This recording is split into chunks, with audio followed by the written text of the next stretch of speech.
সালামু আলাইকুম। আজকের ক্লাসে আমরা 14তম শিক্ষক নিবন্ধন পরীক্ষাতে আসা একটি প্রশ্ন সমাধান করব। চলুন আমরা কথা না বাড়িয়ে প্রশ্ন সমাধানে চলে যাই। প্রশ্ন 5:7 এবং 3:13 অনুপাতগুলো ধারাবাহিক অনুপাত কত? আসলে আমরা প্রশ্নটা দেখে বুঝতে পারছি প্রশ্নটা আসলে অনুপাত থেকে এসেছে। অনুপাত ও সমানুপাত যে টপিকটা ছিল সেখান থেকে প্রশ্নটা এসেছে। আসলে টপিকটা তো সহজ, কিন্তু যদি আমরা প্র্যাকটিস না করি তাহলে পরীক্ষা হলে এই সহজ প্রশ্নগুলো আমার কঠিন মনে হবে। চলুন আমরা কথা না বাড়িয়ে এই প্রশ্নটা কিভাবে সমাধান করতে পারি এবং এই প্রশ্ন সমাধান করতে আমাদের কতটুকু বেসিক জানা দরকার সেই বেসিকটুকু জানি। প্রথমে আমাদের অনুপাতটাকে দেখি। একটা অনুপাতে এখানে কয়টা অনুপাত? এই প্রশ্নে দুইটা অনুপাত আছে। তো দুইটা অনুপাতের মধ্যে প্রথম একটা অনুপাতের মধ্যে দুইটা রাশি, একটা হচ্ছে এটা হচ্ছে পূর্ব রাশি, এই রাশি বলে পূর্ব রাশি, আর এটাকে বলে উত্তর রাশি।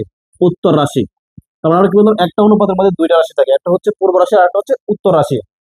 ঠিক এই অনুপাতেও দুইটা রাশি আছে, একটা হচ্ছে পূর্ব রাশি আর একটা হচ্ছে উত্তর রাশি। 3 হচ্ছে পূর্ব রাশি, 13 হচ্ছে কি উত্তর রাশি। সো আমরা বুঝতে পারলাম যে একটা রাশি অনুপাতের মধ্যে পূর্ব রাশি কোনটা, উত্তর রাশি কোনটা।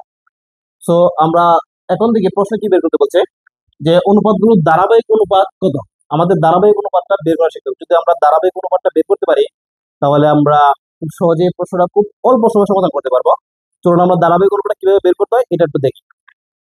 তো আপনি যদি ধারাবাহিক অনুপাত বের করতে চান তাহলে দেখবেন দুইটা যদি অনুপাত দেওয়া থাকে, তো এই ক্ষেত্রে প্রথম অনুপাতকে দ্বিতীয় অনুপাতের যে পূর্ব রাশি আছে, দ্বিতীয় অনুপাতের যে পূর্ব রাশি বা প্রথম রাশি আছে সেই রাশি দ্বারা প্রথম অনুপাতের উভয় রাশিকে আপনি গুণ করবেন।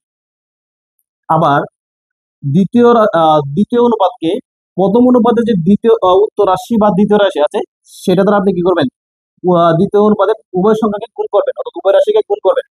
চলুন আমরা দেখি সমাধান করি। এখানে প্রথম অনুপাত হচ্ছে 5:7। এখন দ্বিতীয় অনুপাত কি 3:13। এখানে পূর্ব রাশি কোনটা 3। আমরা 3 দ্বারা এই উভয় রাশিকে গুণ করব। 3 দ্বারা আমি 5কে গুণ করি, 3 দ্বারা আমি 7কে গুণ করি, কত হচ্ছে 3 5 কত 15 অনুপাত 3 7 21। আমরা এটা বের করে ফেললাম।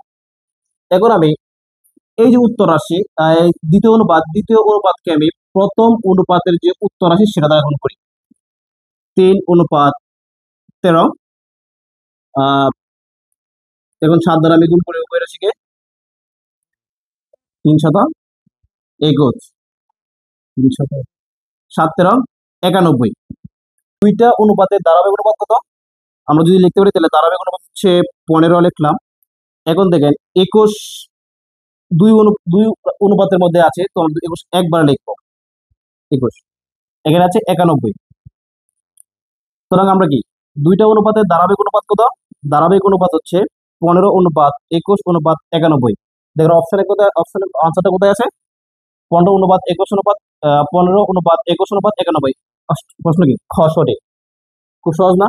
অত্যন্ত খুব, আপনি চাইলে মাত্র 30 সেকেন্ডে প্রশ্ন সমাধান করতে পারেন যদি আপনি জাস্ট নিয়মটা জানেন। যদি আপনি নিয়ম না জানেন তাহলে দেখা যায় পরীক্ষা হলে সহজ প্রশ্নগুলো আপনার হাত থেকে ছুটে যাবে বা পরীক্ষাগুলো আনসার করতে পারবেন না। তখন আপনার দেখা যায় আপনি পরীক্ষাতে 1 নম্বর আনসার করতে পারবেন না। যার ফলে আমাদের একটা নেগেটিভ মার্ক চলে আসবে। আর যেহেতু আমাদের 19তম শিক্ষক নিবন্ধন পরীক্ষাতে সরাসরি নিয়োগ হবে, গণবিজ্ঞপ্তি হবে না, সেক্ষেত্রে আপনাকে 1 মার্ক খুব গুরুত্বপূর্ণ। 1 মার্কের জন্য দেখা যাবে আপনি অনেক পিছনে পড়ে যাবেন। সো পরীক্ষা হলে আপনাকে সহজ বিষয়গুলো আগে জানতে হবে, তারপরে আস্তে আস্তে কঠিন বিষয়গুলো জানতে হবে। ইনশাল্লাহ আপনাদেরকে নতুন আরো একটি ক্লাসে আমন্ত্রণ জানিয়ে আজকে এখানে শেষ করছি। আসসালামু আলাইকুম।